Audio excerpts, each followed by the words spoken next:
As I mentioned yesterday, this session is usually a role-play game that we do in the classroom with balloons and hat pins and tennis balls, and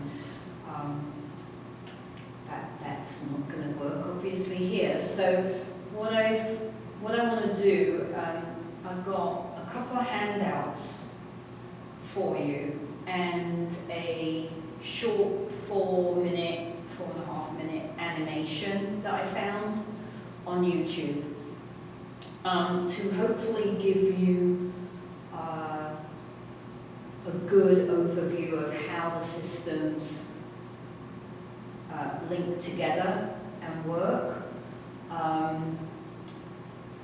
Obviously, if you have more questions when this is done, I do have office hours this afternoon. We will have a review session next week before the exam. Okay? So there's plenty of opportunity, I think, for you to, if we go through this exercise today and you're still like, I don't really get it yet, we've got time to go over it some more. Okay? So I'm going to try and link this to the share my screen. Fingers crossed. Ah, Tyler's there as well. Well done.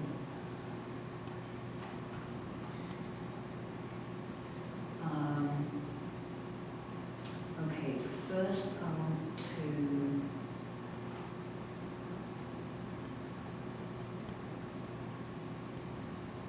okay, can you see my Blackboard page? Yeah. Okay. Yeah. Let's see what happens. So I need my actual Blackboard page.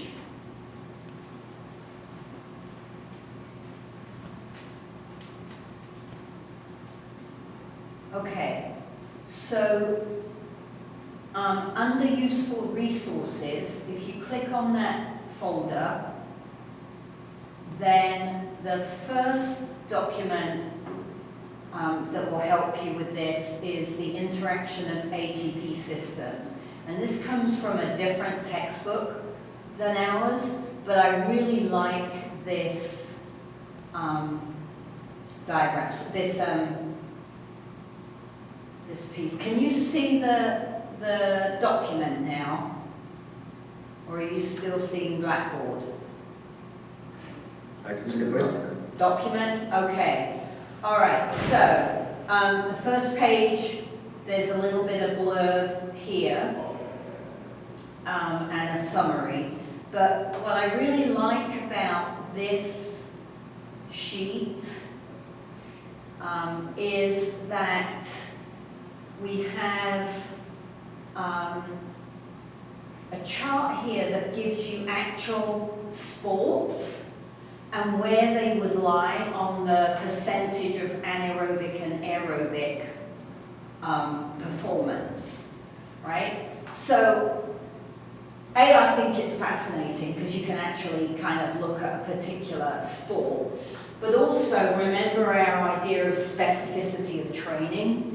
Right? It's important that we make the training the same as the performance. So if the performance is 30-70, then our training should be 30-70. Right? Does that make sense?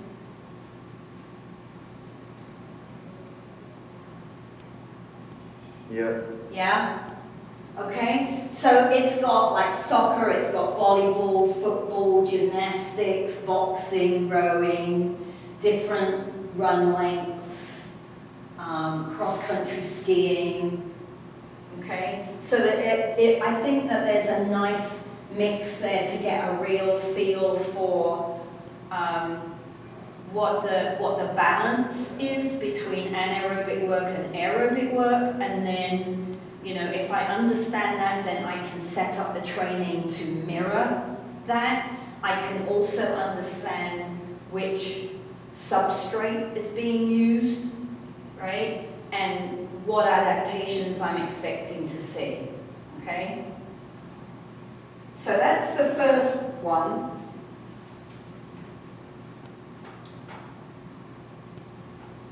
Then back to useful resources.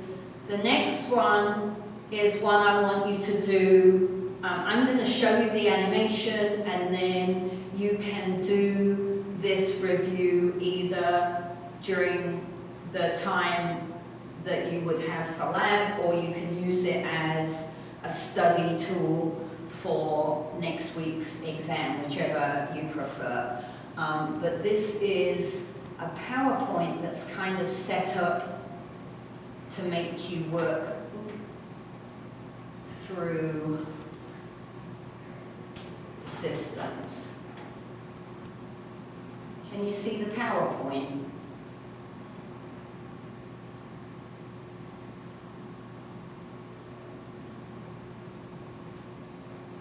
No, I just see a white screen. A white screen? Okay. Hold on then. Let me go back. Oh yes, so you do. Ha! Hang on. Thanks for letting me know. Let's try that again. I guess I have to do a different. Here we go.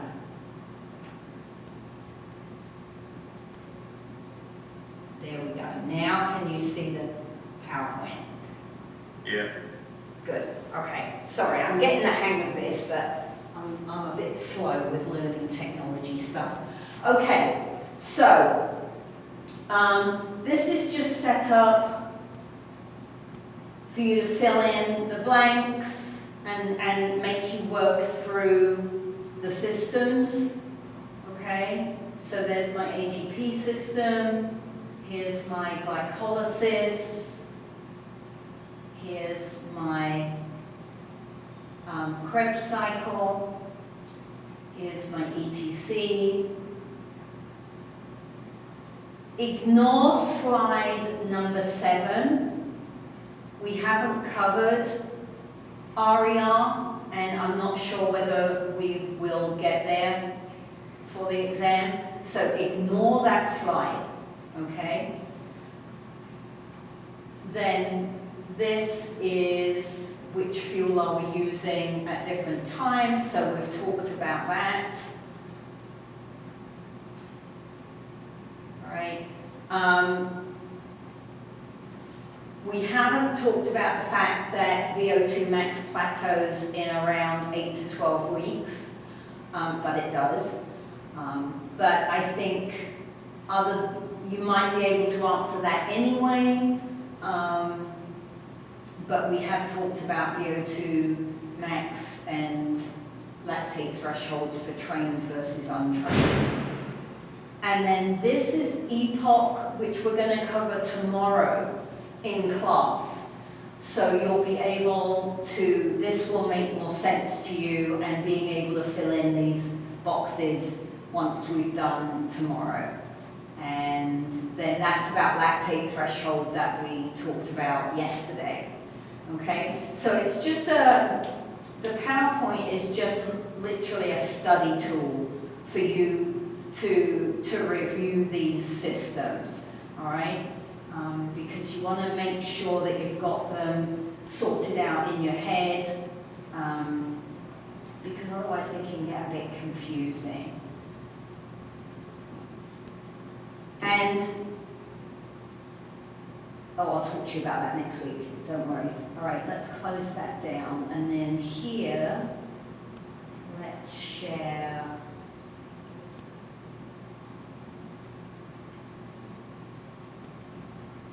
Okay, do you have a YouTube page? Yes. Yeah? Oh, good. Hey, I'm getting good at this. Yay, let's pull that back a bit. All right, so this is, it's nearly 5 minutes, but it's not too bad. It's very simple. It's a really simplified approach to this idea, but that's good. I think I like to keep things simple. I found some other ones, but they got a bit complicated. And, you know, we want to keep it manageable. All right?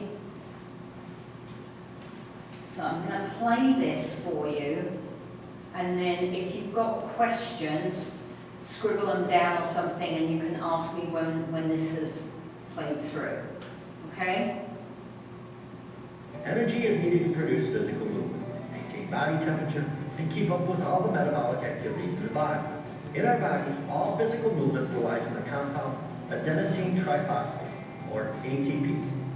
ATP is stored in the muscles, so it is immediately available to produce movement. However, storage of ATP in the muscles is limited, so any movement that lasts longer than a few seconds requires more ATP to be produced. Our bodies have three systems that can produce ATP. The ATP-PCR system, the glycolytic system, or lactic acid system, and the oxidative system. The first two systems are anaerobic systems, meaning oxygen is not required to produce ATP.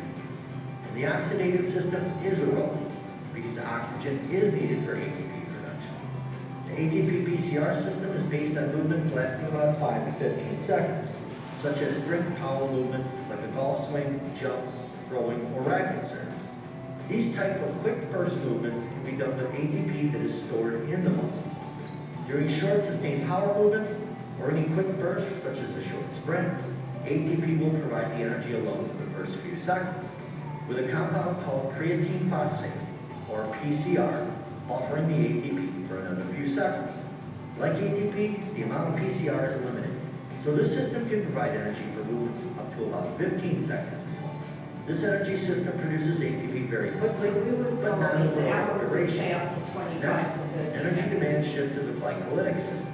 This system relies on the rapid breakdown of carbohydrates. Glucose, which is one of the most basic forms of carbohydrates, is constantly circulating in the bloodstream.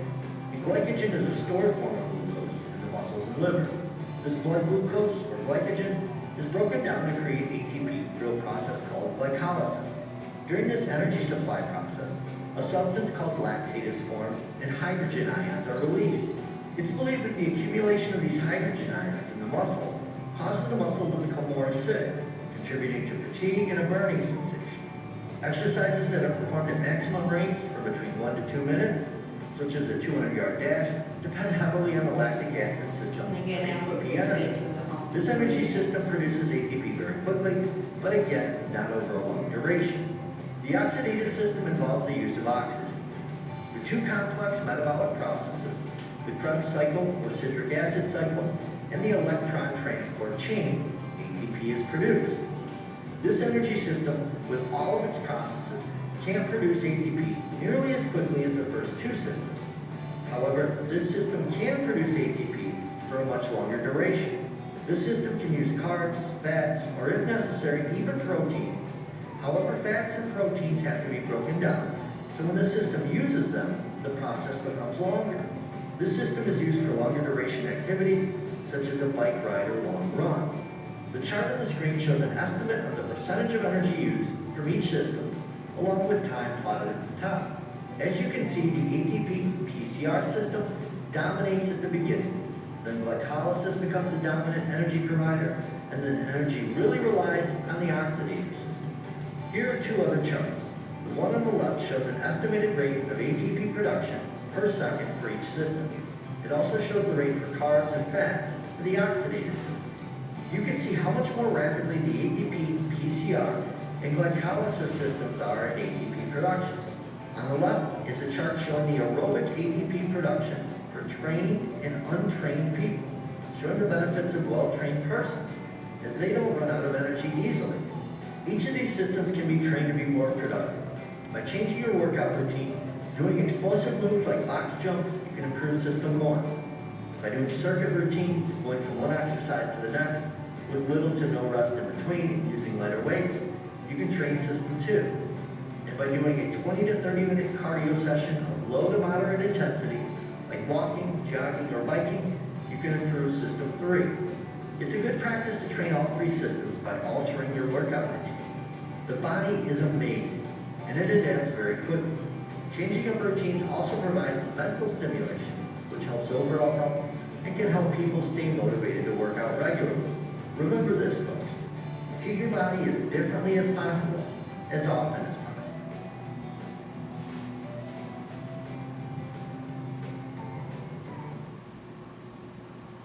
There we go.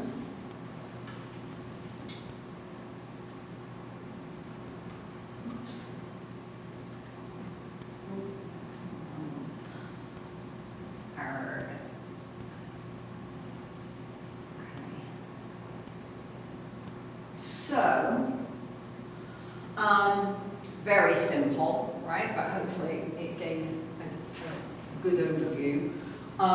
You can go into YouTube and type in ATP production and you'll get other things that are relatively simple. I found another one that was really nice, but a couple of the terms were incorrect and I didn't want to confuse you. The only thing that's different on that particular animation is their timelines are a little different to what our textbook and research would suggest. But the overall, so the chart that they had where they had the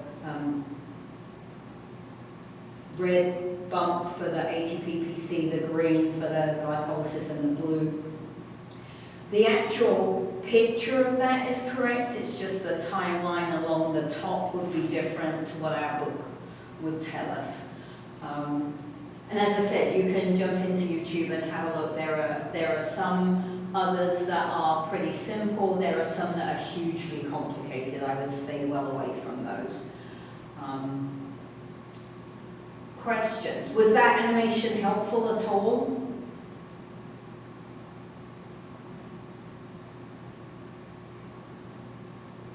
I thought it was. Yeah? Okay. I'll keep looking this afternoon and see if I find another one that I really, really like. I'll put it up on Blackboard and send you guys an email to let you know it's there. Any questions on this system at the moment?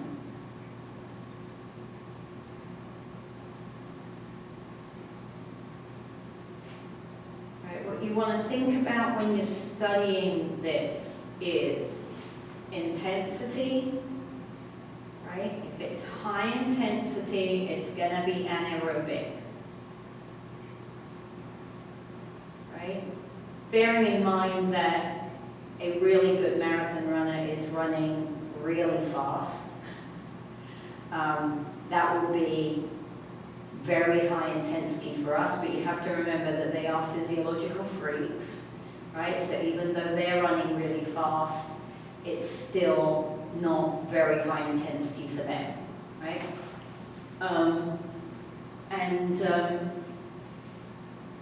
You know, so how hard am I working? How long am I working? Which substrate is being used at which time?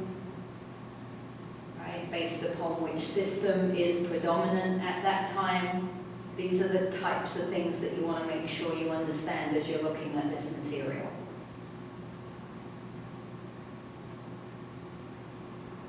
Anybody got questions right now?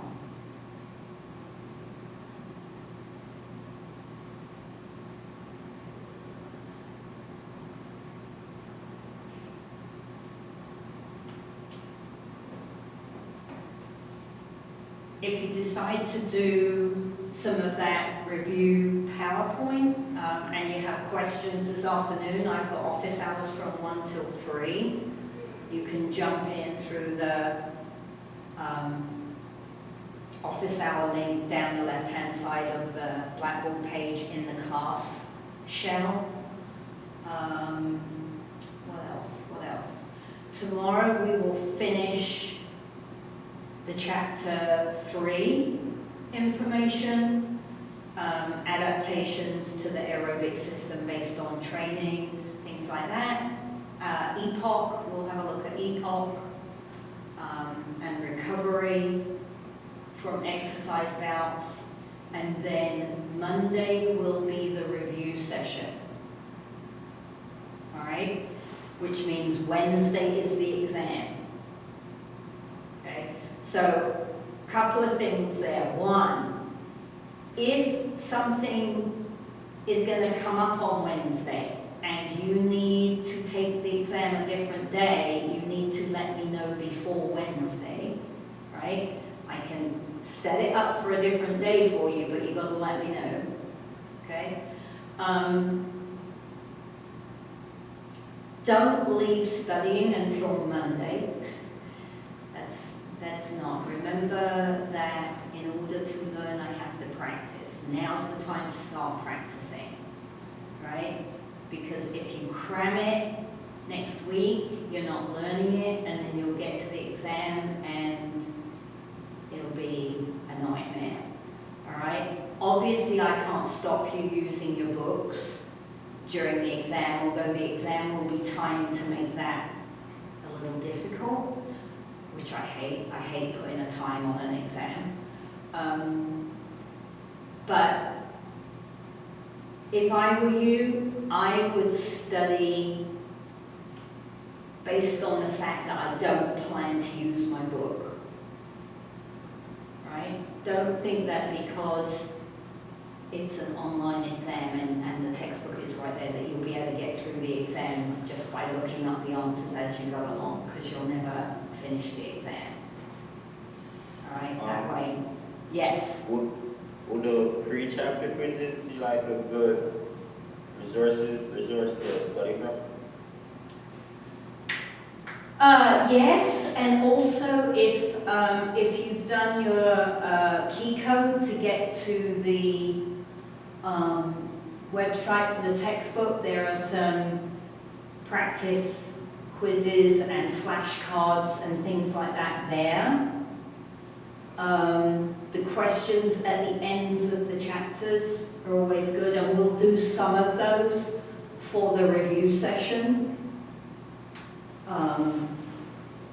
What else? What else? Look at the learning objectives on the first slide in the PowerPoint, and make sure that you're not spending time on a topic that I've discarded.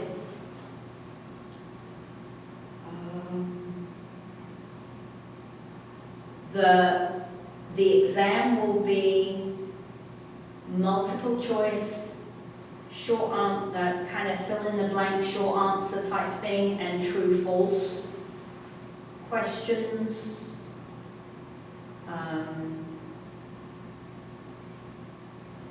There are bonus points available that are usually short answer applied type questions, but there's no essay type stuff, right? The questions will be a mix of things that, if all you do is memorize, you'll be able to answer the questions, but there's also a lot of questions in there that make you apply the material to something, right? And that's where you come unstuck if all you do is memorize instead of learning and understanding.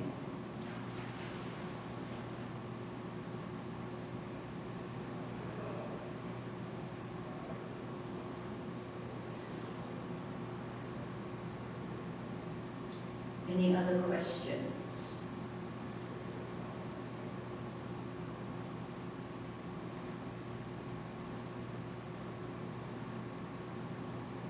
No?